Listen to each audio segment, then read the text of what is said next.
അനുമതിയില്ലാതെ ശബരിമല ദ്വാരപാലക സ്വർണ്ണപ്പാളി അറ്റകുറ്റപ്പണിക്ക് കൊണ്ടുപോയതുമായി ബന്ധപ്പെട്ട ഹർജി ഹൈക്കോടതി ഇന്ന് വീണ്ടും പരിഗണിക്കുന്നുണ്ട്. അറ്റകുറ്റപ്പണി പൂർത്തിയാക്കിയ സ്വർണ്ണപ്പാളികൾ സന്നിധാനത്ത് എത്തിച്ചു എന്ന് സർക്കാർ കോടതിയെ അറിയിക്കും. കാണാതായ സ്വർണ്ണപീഠം സ്പോൺസറുടെ ബന്ധുവീട്ടിൽ നിന്ന് കണ്ടെത്തിയെന്ന റിപ്പോർട്ട് ദേവസ്വം വിജിലൻസും കൈമാറും. എസ് ശ്യാംകുമാർ കൊച്ചിയിൽ നിന്ന് വാർത്തയുടെ ഒരുങ്ങുമ്പോൾ ചെയ്യുന്നത്. Shyam, good morning. അപ്പോൾ ഈ കാര്യത്തിൽ കോടതിയും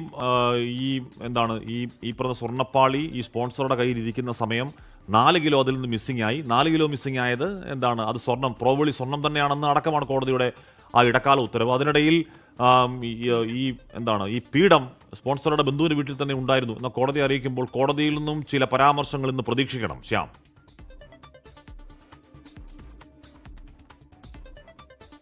ഹാഷ്മി, ഈ കേസുമായി ബന്ധപ്പെട്ട് നേരത്തെ തന്നെ ഹൈക്കോടതി വളരെ നിശ്ചിതമായിട്ടായിരുന്നു ദേവസ്വം ബോർഡിനെയും സർക്കാരിനെയും ഒക്കെ വിമർശിച്ചത്.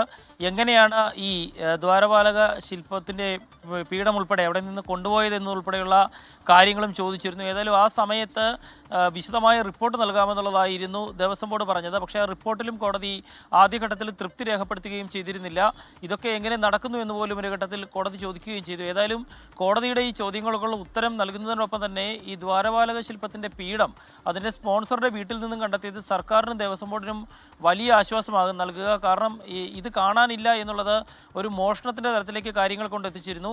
അത് കഴിഞ്ഞ വർഷങ്ങളായി തന്നെ ഈ സ്പോൺസറുടെ ബന്ധുവിൻ്റെ വീട്ടിൽ നിന്ന് സൂക്ഷിച്ചിരുന്നു. അവിടെ കണ്ടെത്തി എന്നുള്ള റിപ്പോർട്ട് കോടതിയുടെ മുന്നിൽ വരുമ്പോൾ ഹാഷ്മി ചോദിച്ച പോലെ കോടതി ഇതിനെ എന്ത് മറുപടി നൽകും, എങ്ങനെയാകും ഇക്കാര്യത്തെ കാണുക എന്നുള്ളത് ഇന്ന് കേസ് പരിഗണിക്കുമ്പോൾ മാത്രമാകും വ്യക്തമാകുക. ഏതായാലും ശബരിമലയുമായി ബന്ധപ്പെട്ട് നടന്ന ഏറ്റവും വലിയ ആരോപണങ്ങളിലൊന്നിനാണ് ഇന്ന് ഉത്തരം കിട്ടിയത്. അത് അവരുടെ ബന്ധു പറയുന്നതനുസരിച്ച് ഇയാൾ ആ വീട്ടിൽ കൊണ്ട് തന്നു, പിന്നീട് അത് മറന്നു എന്നുള്ള ഒരു നിഗമനം കോടതി അംഗീകരിക്കുമോ? നേരത്തെ ദേവസ്വം ബോർഡ് ഈ വിഷയത്തിൽ നടത്തിയ ഇടപെടലുകൾ അത് സത്യവാങ്മൂലമായി കോടതിയുടെ മുന്നിലുണ്ട്. അതിൽ നിന്ന് വിഭിന്നമായി എന്തെങ്കിലും കാര്യങ്ങൾ സർക്കാരോ ദേവസ്വം ബോർഡോ കോടതിയുടെ മുന്നിൽ എത്തിക്കുമോ?